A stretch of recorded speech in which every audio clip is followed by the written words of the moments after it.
Hi, it's Wednesday, the 15th of July. It's 3 o'clock. Welcome to Together Unlocked, brought to you as always by Together 2012, the disability arts organisation based in the London Borough of Newham, which was, of course, the main host borough for the Olympics and Paralympics. I'm Ju Gosling. I'm an artist and artistic director of Together 2012. With me in my East London studio, indeed, for the duration, is the artist Julie Newman, who's also the chair of Together 2012.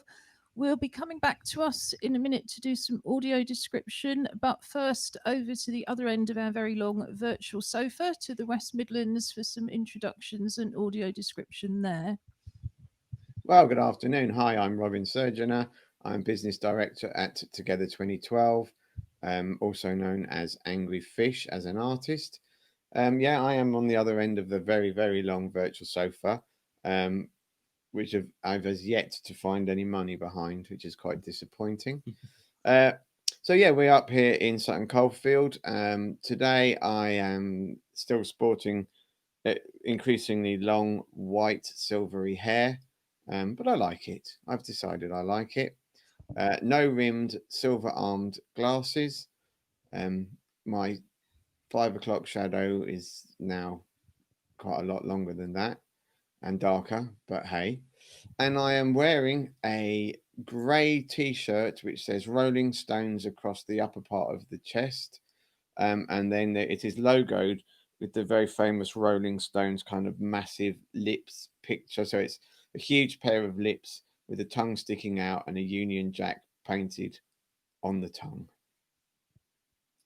I am Josh Surgeonator. I'm also one of the hosts of Together TV, and I am a doctoral research student.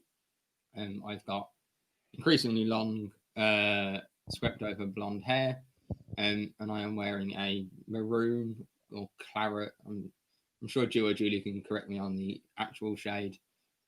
T-shirt that repping where I do my PhD. It says Sheffield Hallam University in very large letters right across the front. I think claret's probably a good colour. I think so. I've never really drunk claret, so that in itself is a kind of interesting question. But do they describe the West Ham uniforms as claret? Yeah. I'd say it's pretty claret Yeah, I then. think it's claret.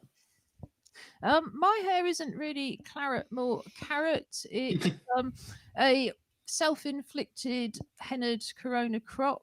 I've got black rimmed glasses, I've got black wrist braces, I've got silver jewelry, and I've got a green t-shirt that across it in pink in a sort of cut out, slightly illegible fashion it says equal. What about you, Julie? I don't have a T-shirt that says anything. I'm wearing a red polo shirt at the moment. I have dark glasses, a dark rimmed rather. Beg your pardon, and I have silver and gold hair. I just wanted to say, did you have a good birthday on Monday? I did. I thank you. I can't remember if I mentioned, but I got a new watch and an Apple Watch, which I'm slowly beginning to get to the bottom of. But it's really, really, as a sports person and trying to do training at home, I'm finding it's got this tracker app that tells you, and the Apple Watch, actually, this is a really important fact, counts wheelchair pushes. So if you're a wheelchair user, instead of steps, you do wheelchair pushes. Um, so that's kind of really cool, and we're doing, and then picks up on the extra exercise and stuff like that. So yeah, I've all Monday night, even when we were doing the land work, I'm sitting there going, light up, oh yeah, light up, oh yeah, cool. So, for the rest of us who are so jealous we can barely speak and we will never have Apple Watches, we will move swiftly on. On a Wednesday, we have several regular features. These include Virtual Nature Watch with Precious Newman, where Julie's assistant's dog goes out into the yard to show us how the world is looking and how much it's changed in the last week. We have our Clockwork Paralympics, where we race toys for the right of one of our teddy bears to wear a medal. The reason we have the teddy bears is we're also taking part in the virtual worldwide teddy bear hunt. We have Josh on, almost said Vosh, on virtual gaming and sport. And we have lots and lots and lots of poetry because today is our pop up poetry club day. And this morning, almost for the first time since lockdown, we were able to run a successful phone based session of our pop up poetry Oh, club. fantastic. So, just for anybody who's joined us, our clubs program is our year round outreach program. It's completely free, like everything else we do. The clubs are targeted at disabled people and whoever you'd like to bring with you. And they're usually held on a weekday morning in East Ham. We have an art club, the pop up poetry club, we have a dance club, we have a music club, we have a photographers and filmmakers club. And the Pop Up Poetry Club is one of those clubs that has finally, because of the technological problems, transferred successfully to a phone based system. Most of our participants don't have access to the internet at all, or they don't have access to enough data. So we haven't been able to run these sessions by Zoom, as I know some people have. What we're doing instead is we're delivering a personalized package of well, creative support in a way. We're helping people to map out an entire creative development program for themselves at home. We're supporting that with phone calls to be able to deal with any problems that people are having around benefits, housing, services, healthcare. But this was just great because it's only the second club that we've been able to get up and running again where people can come together. The other club is our Zoom Together, which is on the first Thursday evening of each month. And that's for now replacing our real life poetry cafes and music clubs, which usually take place on a Friday night. So, how did it go, Julie? It was lovely. It was so good to hear everybody's voices. And I think, without exception, everybody was really pleased to be part of it and to be writing again and being able to share their poems and really enjoying the feedback as they read out their new creations today, but also some read out poems that they had written previously, and some read out poems such as I did that I had found that was suiting the theme for today, which was dreams. And can you just tell us, for anybody who doesn't know, how the club works? You know, the sort of structure of it now it's phone based. Yeah, now we know how it works as well, which is great. It starts off, anybody wanting to take part is linked in via our engagement support officer, Noel, and he phones people up. Really, he starts phoning people up from about 10:15. You know, he phones up Alison Marchant, who leads the group, and myself, and Taylor, who is our volunteer, so that we're ready to go. And also, if there's any problems, it shows up straight away, so we can get them sorted. He then calls people in, and everybody sort of says, "Hello, how are you? How nice to speak to you," etc., etc. And at 10:30 promptly, Alison starts us off by facilitating the club itself and suggesting that we pick up the theme that she had highlighted for us, in this case, dreams, and everybody, one by one, read out a poem on that theme or related to that theme in some way. And everybody got feedback so that we get our heads around the concept of poetry writing and some sort of direction that we're moving in. We then all hang up, and we have half an hour in which to write our own response to the work that's been read out. Um, and then Noel starts phoning us back, and there's the same thing as the previous session. He phones Alison, myself, Taylor first, and then brings everybody else back. By which time everybody's raring to read their poems and their work, and it's a very happy and very supportive group. Um, I've always been impressed at the standard of poetry writing, even if it's just a few words. It's usually absolutely spot on, um, and it's everybody's just so kind and so supportive. There's uh, no side to anybody. It's exactly, as what you would want, really. I was And going to say, how do people respond to having to create something or not having to, being asked to create something in a half-hour window. So just Well, get on and do it. yes. Well, I think it's worth saying we started our clubs along with Together 2012 as an organisation in March 2013. We've been running the poetry club pretty much ever since, because initially we had some funding for that from, I think it was the People's Health Code Lottery, one of the trusts that sounds very like that, to which we are still very appreciative, because that allowed us to buy a sort of library of poetry books to start us off with. And it's how we've been running it for a long time. So in real life, or this is real life, of course, previously, I should say, we would turn up, have a cup of tea about 10:30, randomly select a book from the poetry shelves, randomly go through it while we had some biscuits, find a poem, and then we would read that poem out. So we would all share a poem that we would just find. We might do some voice exercises, some breathing exercises, but more likely we then just select a topic, sit down and write, have more tea and coffee and more biscuits, and then share it at the end. I think it's been very successful. I've got a very large number of poems that I've written when I've been in charge of the poetry club that would never have seen light of day otherwise. But I think there's usually also techniques by having a theme. I think that helps. Quite often, if people need inspiration, we've done things like take the poems that people have read to start with and say selected a line or selected some words out of it and used them. So there's different techniques. I think one of the things to point out is, of course, a phone group is not accessible to everybody, and that's the difficulty that we've got with all of our activities. We have a very, very high proportion of our regulars at the Poetry Club who don't have broadband, and indeed, some only have landlines. But we are in the process of applying for more funding for Palantype, more funding for BSL.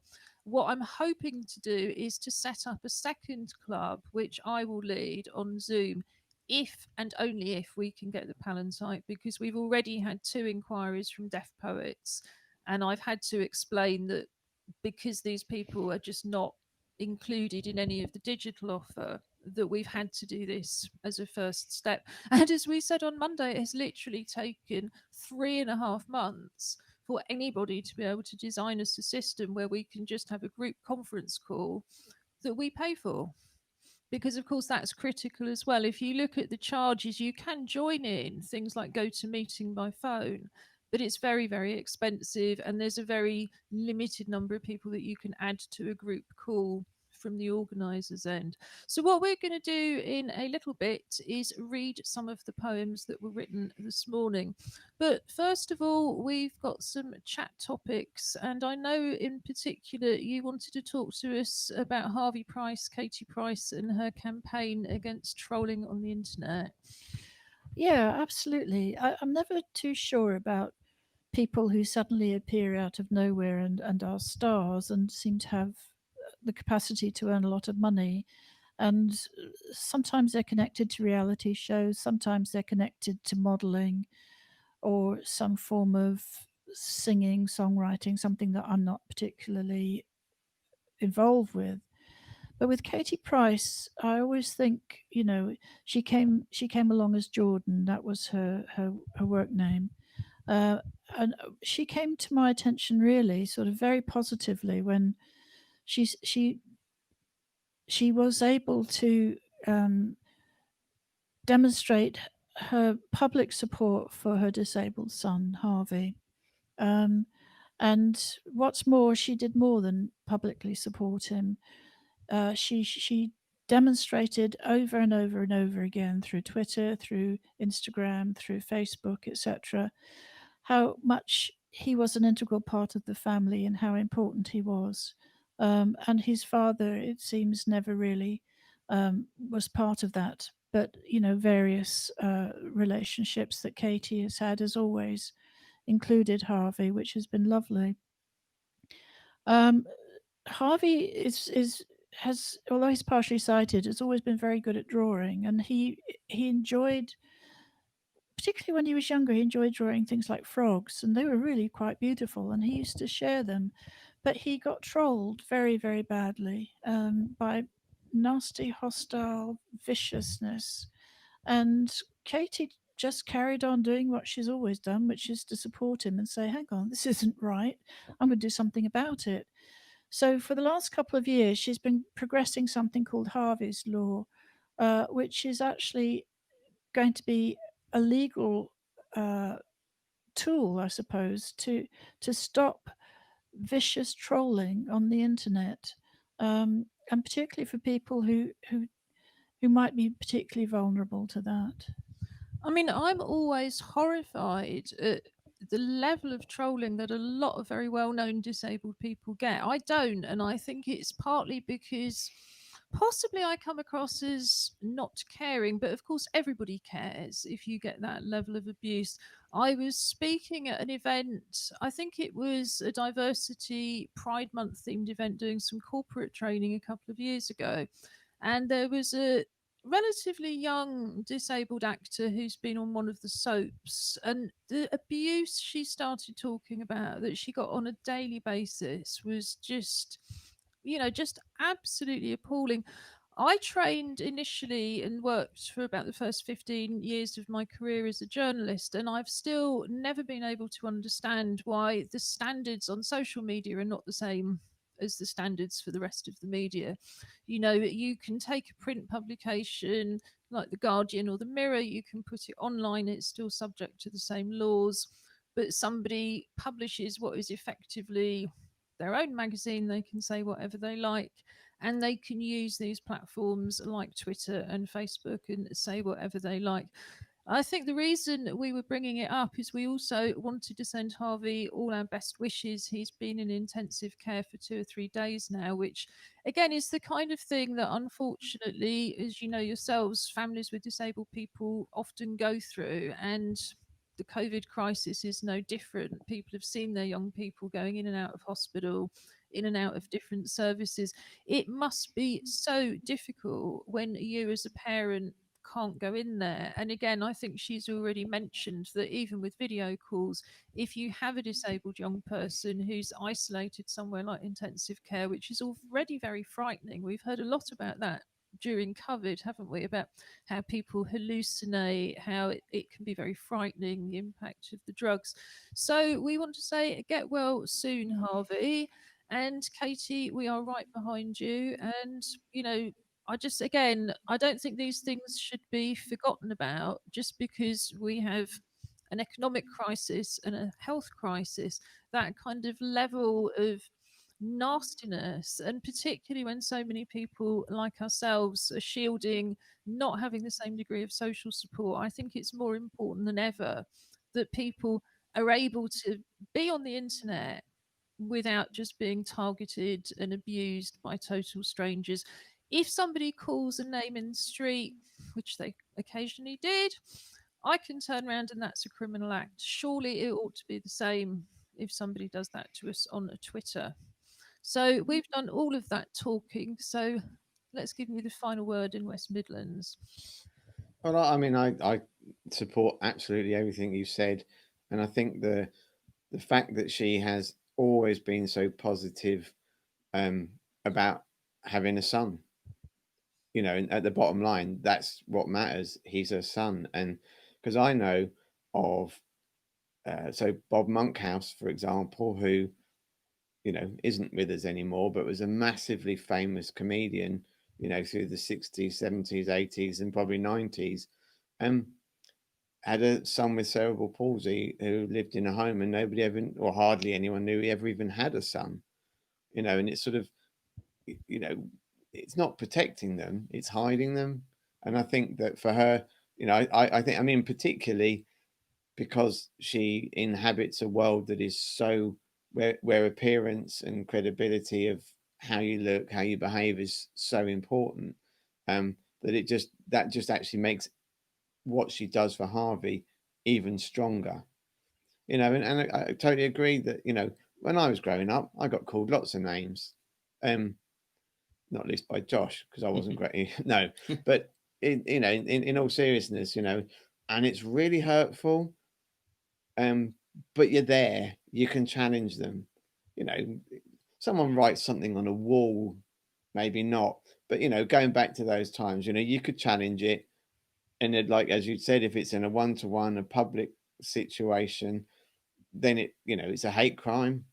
Um, Whereas the sort of the anonymity that the internet offers is just utterly wrong.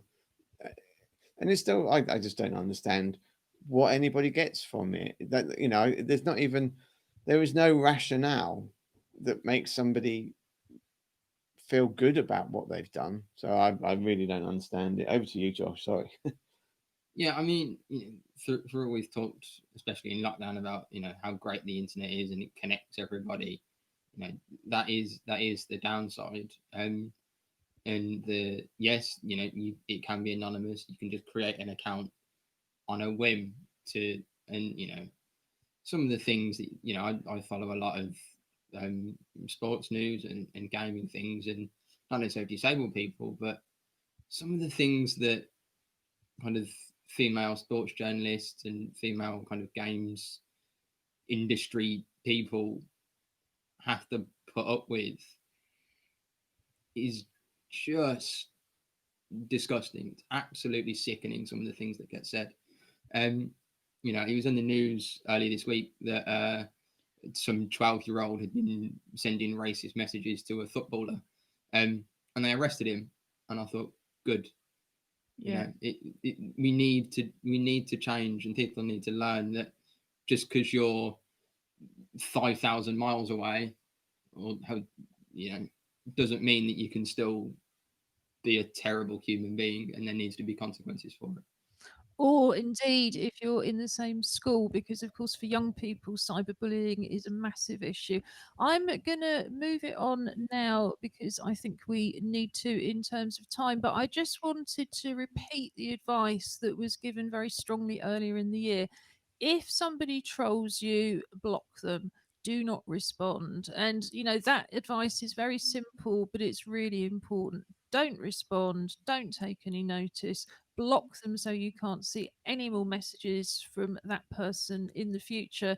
And if they keep going to the trouble of setting up new accounts, just keep blocking those. Think how much time they're wasting. So, shall we read a few poems at this moment in time? Because we've had several sent in, including, I know Julie wrote one this morning, but I'm going to kick off, I think, with a poem called My Balcony. And this is by Pizer Malik. And we've seen Pizer a number of occasions because she's a member of ACT Up Newham. ACT Up Newham are our associate drama company. They're working every week, rehearsing and producing work over Zoom. And indeed, they sent me another video this morning that we will see on Friday. But in the meantime, this is Pizer, My Balcony. 6 by 12 feet, enough to look out and greet. Hi everyone, you look so sweet. I get the smile back, the look of shared happiness intact. Yes, we're on the right track. Smiling and greeting to escape loneliness, to forgive and forget sadness. My balcony is my little colony.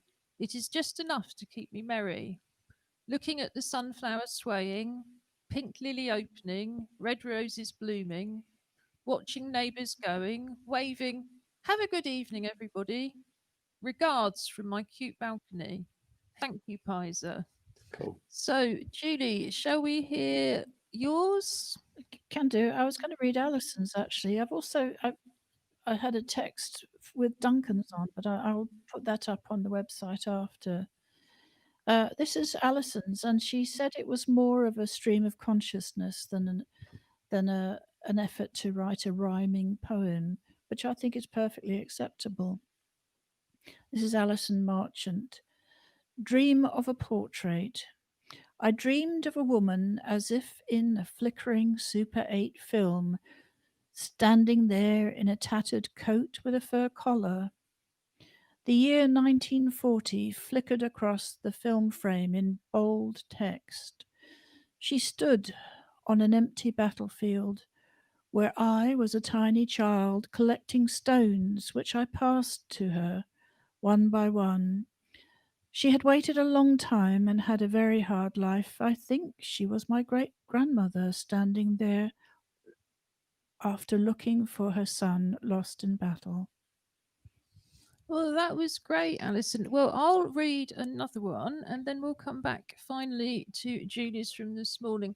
So, this is from one of our volunteers, Taylor Henville, and it's called Feathers on the Wind. A dream is like a feather on the wind, it can drift anywhere, floating in your mind. The wind of possibility can raise a dream to the sky, bringing it clear into view in your mind's eye. But the rumbling threat of gloom can knock a dream off course. Negativity may rain down and conceal a dream in the mud. And life, like snowfall, can freeze the dream for a time. But the sunny breeze can always come back, and the dream begins to fly again, until the dream, like a feather, floats by and lands at your feet, waiting for you to pick it up and start again. I thought that was great. Thank you, Taylor. And in due course, we do hope to be recording people reading their poems so that they can bring them to you for themselves. But in the meantime, here's Julie doing it for herself. Doing it for myself, that's right. I don't often write poems, and I suppose because of, at the moment, my present close contact with the Poetry Club, I was very inspired by everybody this morning. And I wrote Celestial Homesickness. My eyes closed, my mind drifted as I listened to the song of the shipping forecast, familiar names of unknown places carrying me away to dreams within dreams.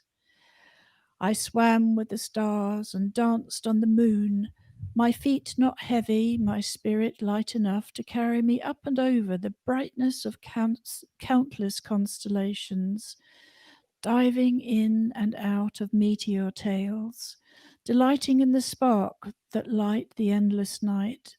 And then I played with asteroids, relentless in their pursuit of the path that leads nowhere, looking for partners in their timeless flight around the planets.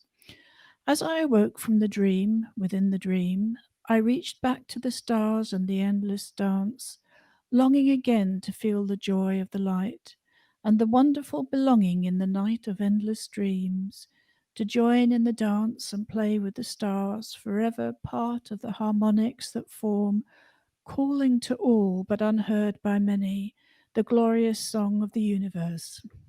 That's me. That was lovely. Thank you, Julie. Cool. So, what I'm just going to do next is put on a short video that explains better than we could if we were doing it off the cuff. About more about our Join In From Home programme, including the poetry options to join in from home. All of our Join In From Home programme is available on our website www.together2012.org.uk, and this will just tell you more about it. Together 2012 is running a Join In From Home programme from our website together2012.org.uk. Click on the link at the top of the page, Join In From Home, to go straight to the main page where you have a wide range of accessible, inclusive creative activities, mostly using things that you would already have at home. At the top of the page and throughout the pages, you will also see videos in British Sign Language to translate the site for deaf people. These videos can also be useful if you have difficulties reading and you simply want to hear more of the content. The Join In From Home programme is based on the activities that we would usually be running in East London. All of our activities can be enjoyed by families at home, but we also have some of our favourite activities here from our family activity days, which we usually hold in the school holidays. Card making with pens, stickers and paper is also popular. You can show someone you're thinking of them by making them a special card, and if it can't be delivered safely, then send a photograph with a personal message or keep it till later. Here we have instructions for making a sock puppet, a storage jar or night light, or a lunchbox or storage box, all of which are really popular with our family activity days.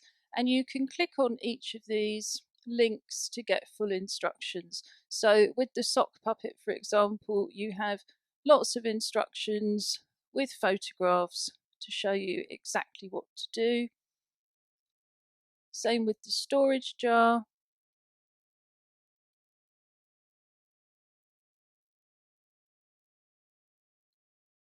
And same with the lunchbox or storage box. And you can see how effective it is just to use very, very simple techniques. Everyone is completely unique. The Pop-Up Poetry Club meets on a Wednesday morning. We also run regular poetry projects and poetry cafes. We're inviting you to write or sign a poem on the theme of Together and send it to us to share on social media. We're also going to be publishing an anthology of the Together poems in November, and everybody who contributes will get a copy of the physical book.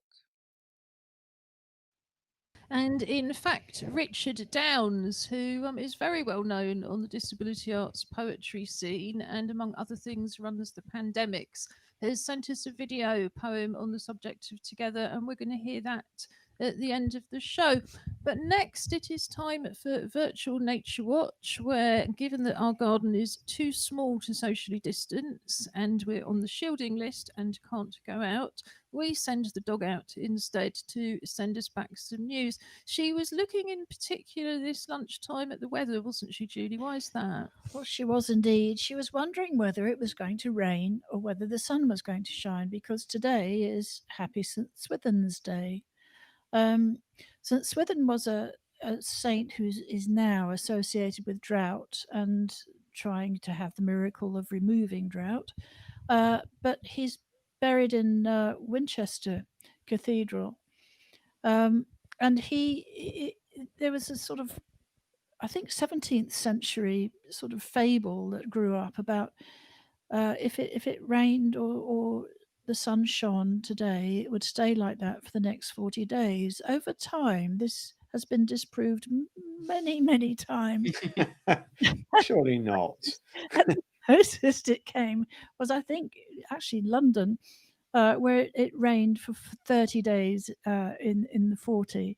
But generally speaking, it doesn't really hold true. But it's an interesting old story.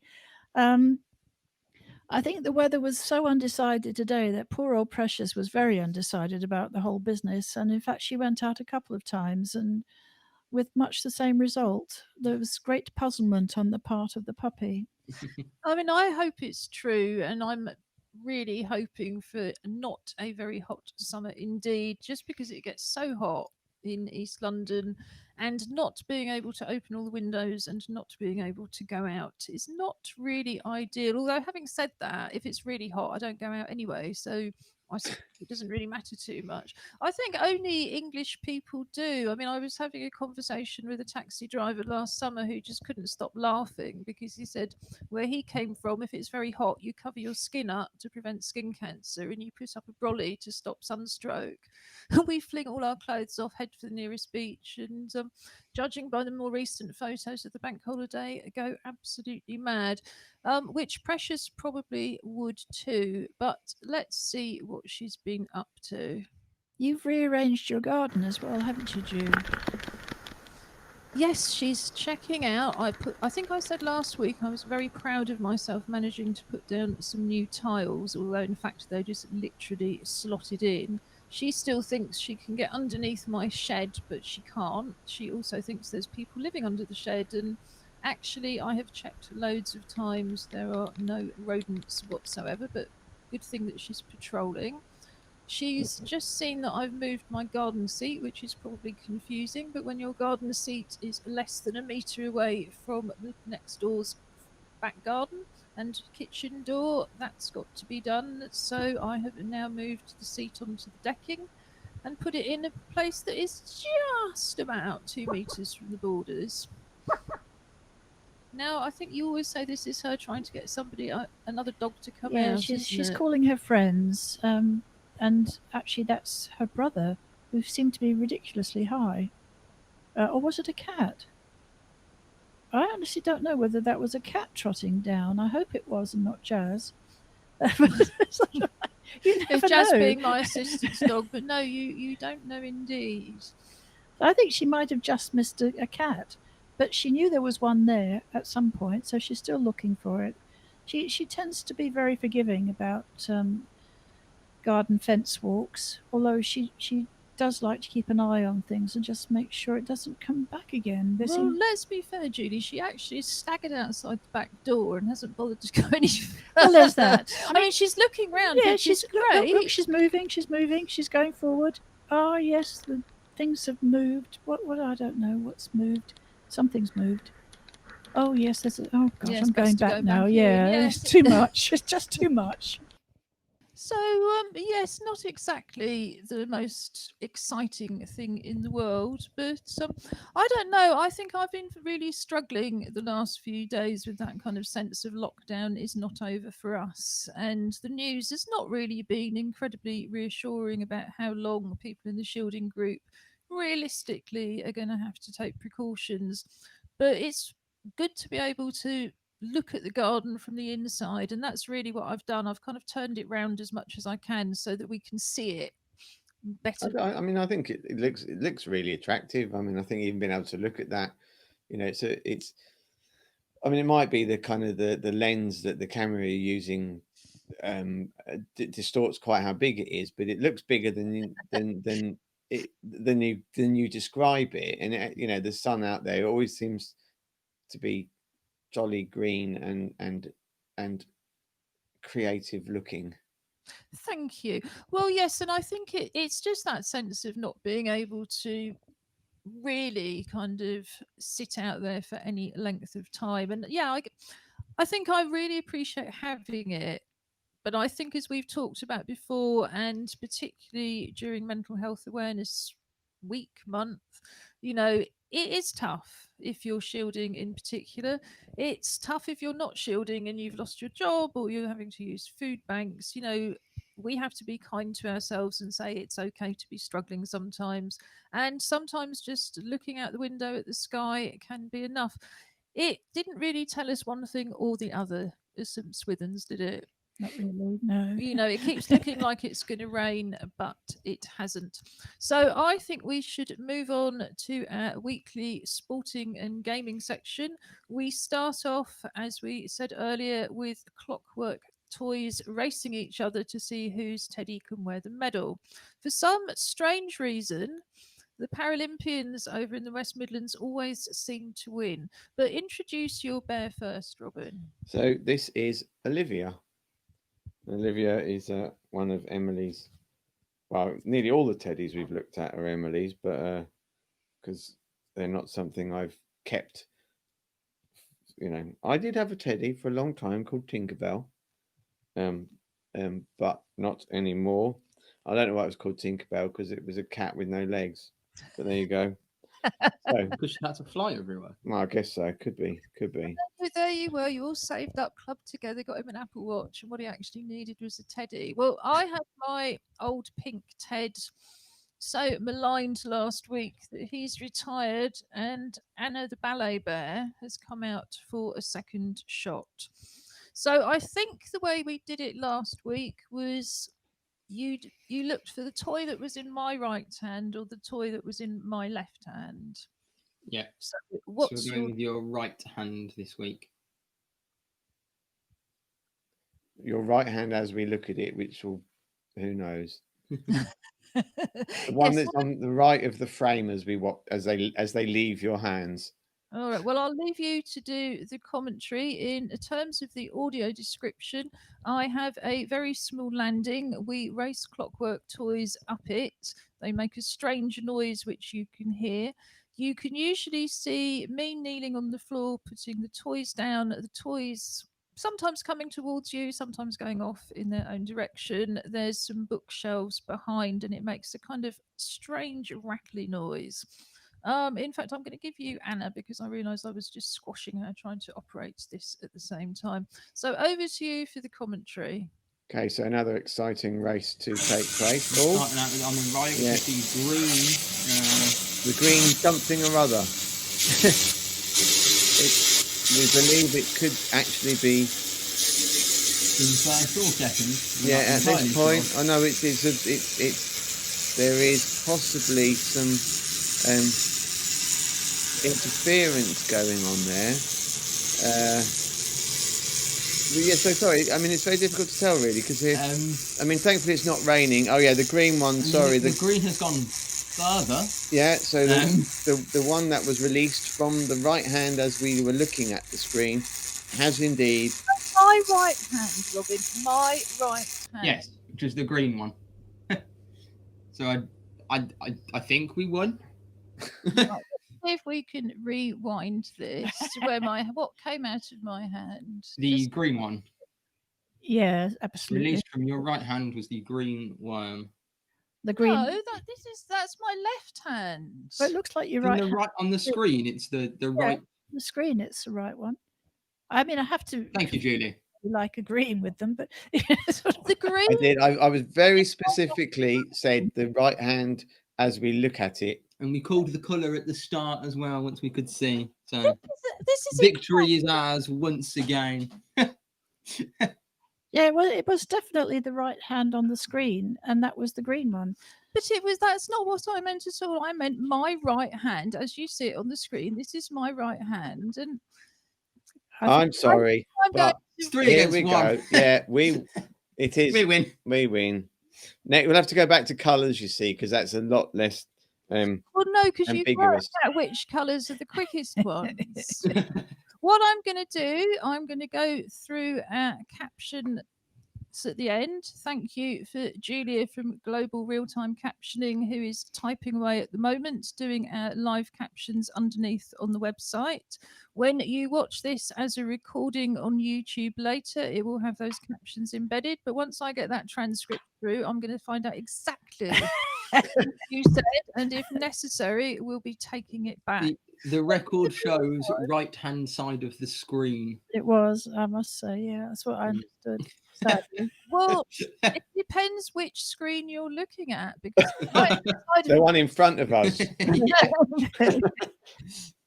So I think without further ado, Josh, we'll hand over to you, because when it comes to anything sport and gaming, we defer to the West Midlands.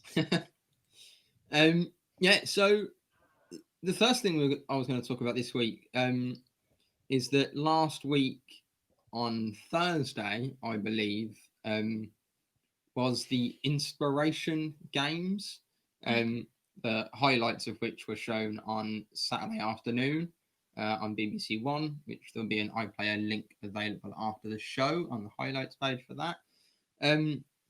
Which, whilst it was a real sporting event, it was a virtual real sporting event almost, in that there was 3 teams. There was a Team USA, a Team Europe, and a Team the rest of the world. And they competed in 7 different venues around the world, predominantly in the US and Europe.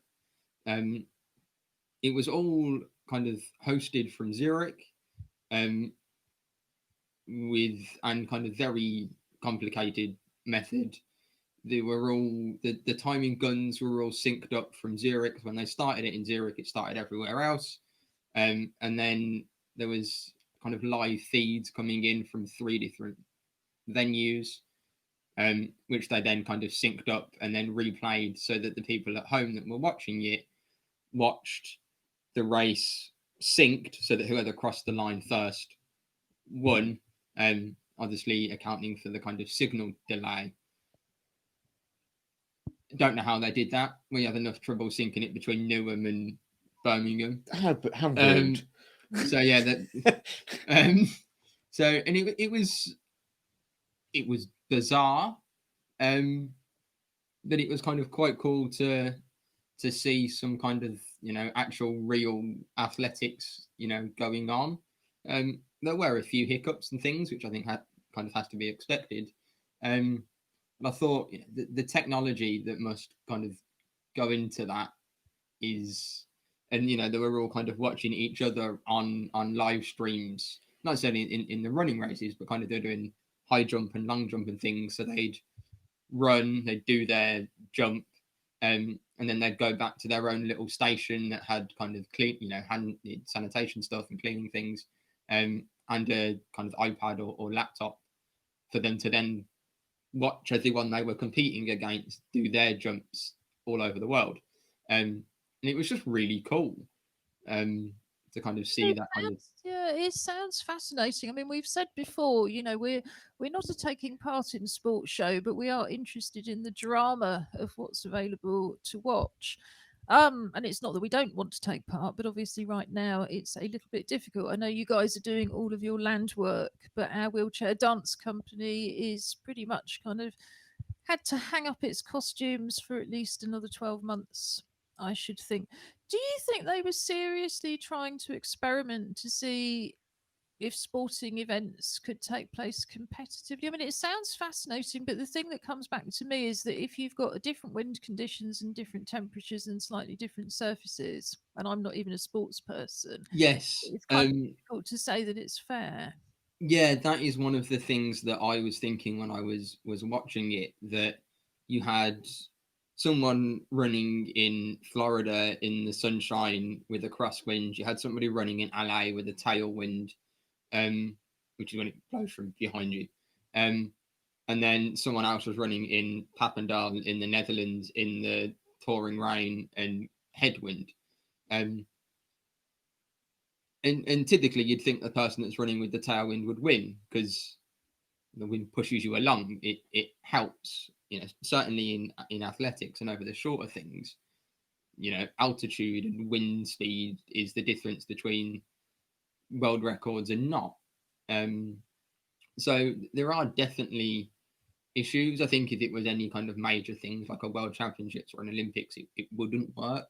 But I think it was in a way to try and get athletes competing, get some sport for people to watch kind of in an entertainment way. I think it sounds really exciting. And like I say, it may be the only way that some people can seriously compete for the sort of coming time. I mean, it certainly sounds, I don't know, very dramatic. But I wonder whether there's some sports that it would work better for than others. We loved the drama of the Winter Olympics and indeed the Winter Paralympics in Seoul a couple of years ago. But when you looked at the sledging or whatever it is they call it, but if it's essentially kind of zooming down on a tiny little tea tray at the speed of light, the difference in the top 10 were always fractions of a second. And you think a fraction of a second is so easily explained by a different temperature, different kind of air conditions that, yeah, I don't think it's going to be a long term solution, but it certainly does sound fascinating. I think they re showed it on the BBC on Saturday afternoon, although I didn't actually watch it. Yeah, there was a kind of 1 hour highlights program on Saturday. Yeah, I think for things like kind of pole jump, pole vault, it's probably less. I don't know exactly. I mean, wind speed will still affect it, but I think much less than kind of 100 or 200 meters. The other challenge is in the 200. The guy that originally won it, who is the world champion, accidentally started 15 meters past where he should have done. And to be fair, I mean, it would have been quite interesting to see what he would have ran if he'd started from the right line, because he was running really fast. But he broke Usain Bolt's world record by quite a margin. And then when everyone kind of went, that doesn't seem right, and he kind of went back and looked, and he was like, oh, we've done a bit of an oopsie here. So we've accidentally started from the wrong line. Which kind of when you're in an athletic stadium by yourself, one of the challenges, I guess. But I mean, other than that, it all kind of ran quite smoothly.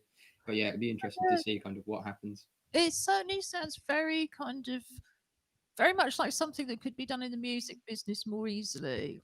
Yes. I think bringing bands together from different continents to then stream concerts might well be something that people do in the future rather than, just the hassle if you come from Australia of having to go into quarantine when you get back and having to pay for the quarantine and everybody you've got to take with you. Isn't it easier just to kind of stream your bit in to the States or wherever? Yeah, and it's kind of what we were talking about on Monday with kind of theatre and shows and things, that there isn't really any kind of good rationale for why not. There's plenty of good reasons for why, and there's not really Streaming to an audience. yeah in terms of kind of live streaming things.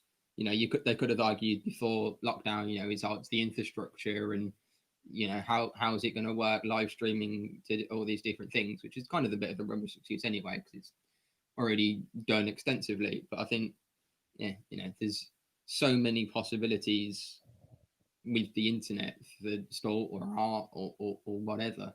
Hopefully kind of they get followed. I agree. But I think what you said that I find really surprising and very impressive was the synchronized start, because there's always a time lag, and sort of like to be able to have the technology to beat that is really impressive. Yeah, I have no idea how they did that. That when they pulled the starting gun in Zurich, it simultaneously started every other venue. Amazing. Which I don't know how, unless they obviously were using... unless kind of the International Athletics have secretly kind of developed some sort of quantum, not told anyone the speed of light. I would imagine they kind of use fiber optics rather than Yes. Well, we is might the speed of light. research But anyway, later before we get too bogged down, because time's ticking on and Josh might have more to say. I believe there's some kind of clock that sounded that everybody kind of sinks into, that comes from Switzerland, but I'll leave you to look that one up. yes. What's happening with gaming? Gaming in a similar way to the kind of film industry, not a lot really goes on at this time of year in terms of gaming. All of the kind of, they call them AAA games, all the kind of major titles, typically come out in kind of September, October, basically in the run up to Christmas. It's when they make their most money, because everyone wants them as Christmas presents and things like that. And it kind of leads into the award season for computer games, in the same way that films come out around the window with kind of Oscar nominations and things. So yeah, kind of June, July, August, you don't really get kind of many big games coming out. So there's not a huge amount of kind of gaming news. Do a lot of conventions because it's school holiday? To be honest, I don't really follow a huge amount of kind of gaming convention-y things. I know there's E3, which is kind of the main one, which is some point in the summer. I'm not entirely sure when the dates are. But kind of it links in with store. Next week would have been the start of the Olympics. If it had all kind of not gone slightly sideways in terms of the year. So what we're planning to do over the next couple of weeks, across various games we have in terms of basketball and golf and shooting and things, is kind of do lots of different Olympic competitions or Olympic sports in various different games that we have. Well, and we're probably going to add motor racing. It's not an Olympic sport. We might shoehorn it in so that we can do so. I think that the Sutton Coldfield office and the Newham office of Unlocked should both get copies of the Olympic Games game, and then we can not come. I don't know if you can do it collaboratively. We'll play those as well. We can beat you. You're just planning already. Yeah, we can. No. That actually we could then, and you could become. You might be the best digital high jumpers, for example, and while we might be the best digital swimmers. So I think we should both get copies of that, and then frightening if we were the best digital swimmers. And then it would be, and then like in a 2 weeks time, which would be like the middle of or towards the middle of the Olympics, we could be coming back and reporting on our have our medal table, on our progresses. Virtual Olympic. Well, I'm going to suggest a slightly a slight variation on this, which is, of course, it would also have been the Paralympics. We would have been having a very different summer because, in Oh, fact, yeah. our dance company would have been dancing at the handover ceremony down in Aylesbury. But So never just mind. before we forget that, there is It's some Paralympic anime yeah. cartoons. There's NHK News or NHK World News, which is the official broadcast partner for the Paralympics in Japan. And kind of animation and anime is really big in Japan. They've created this animation Paralympics crossover kind of event where they're working with the top kind of animators and draw artists and kind of pop singers in Japan to create kind of stories called Who's Your Hero or Who's My Hero. And it's kind of stories of different Paralympic events. So they've done blind football or five-a-side football. They've done athletics. They've done rugby so far, and it's really cool. And football, yeah. So Yeah, I you said should that. have said before, we have, for anybody new to the show, on our website, we have a page called Highlights and Links. It's just under the main link for Together Unlocked TV, and there's also a link from the main show page. We'll be putting all of the links up there, any videos we've shown. So I suggest, yes, we will take up your games challenge, but we will extend it to the end of the Paralympics, which will give us about 6 weeks instead of 2 weeks. And we will ask the West Midlands office to do us a section for our highlights and links page. We'll announce it properly next week, which has got the links to the cheapest versions of these online games for different platforms. And I would imagine for quite a few, there is some free versions available for different platforms. On Friday, it's dressing up to go out to stay in day, where we all dress up to go out to stay in. It can be a real event, a real place, or wholly made up. We would love to see your photos and videos of you dressing up to go out to stay in, whether you want to go to the opera, the moon, or the bottom of the sea. Please send us your anything that you've got that you would like us to show, including your poems, your artwork, and your films, anything you've made in the Join In From Home programme, to info or indeed TV at together2012.org.uk. What else have we got coming up on Friday? We've got something for the weekend where we will recommend far more things that you can do online and offline at home over the weekend. And indeed, it will be another opportunity to hear Robin, also known as Angry Fish, play us out as usual.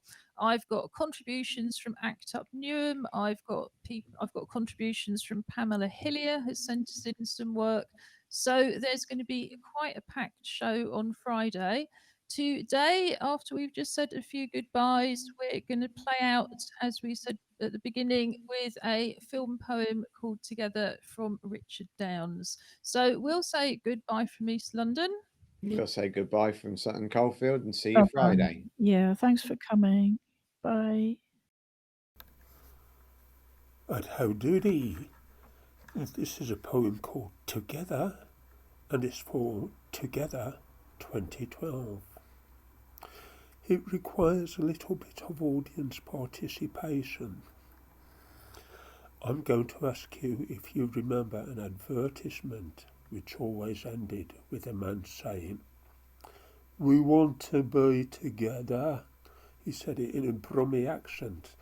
I'm a black country man myself, but I can do a little bit of Brummie.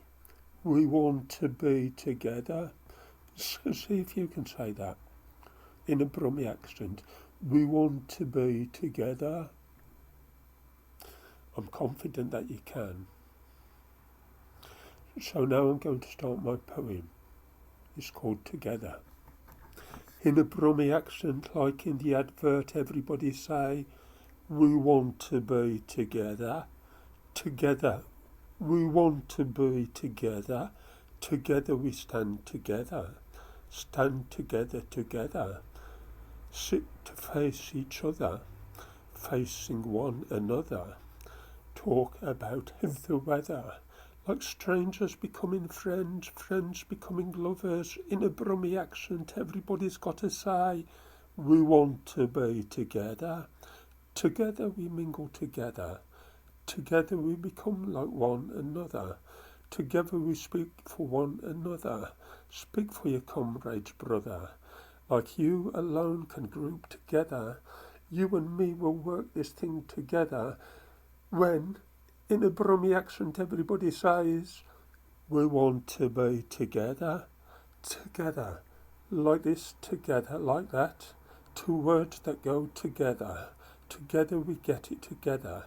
Today's the same, tomorrow's a change. Come on, let's get it together. Come on, let's get our world together. All together in a Brummie accent say, we want to be together. And let's say it now, together.